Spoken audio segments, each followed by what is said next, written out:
જે લોકોનું વજન વધારે હોય છે એમાંથી ઘણા બધા લોકોને વિટામિન્સની અને મિનરલ્સની ડેફિશિયન્સી હોય છે અને તેઓ એવું વિચારતા હોય છે કે તેઓ ખોરાકમાં વિટામિન્સ ઓછા લે છે, મિનરલ્સ ઓછા લે છે એટલે એમનામાં ડેફિશિયન્સી થાય છે. પણ એવું નથી.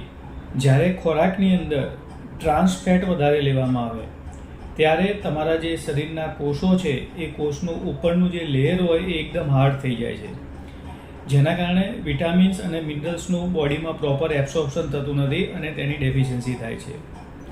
આની અંદર તમે બહારથી વિટામિન્સ લો એ બરાબર છે, પણ એની સાથે સાથે તમે તમારા ખોરાકમાં ટ્રાન્સ ફેટ ઓછી કરો.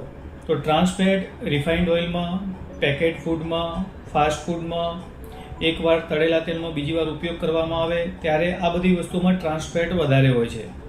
માટે તમારું વજન વધારે છે અને તમારામાં વિટામિનની ડેફિશિયન્સી છે તો તમારે refined oil, packet food, fast food અને એક વખત તળેલા તેલનો ઉપયોગ બીજી વખત ના કરવો જોઈએ.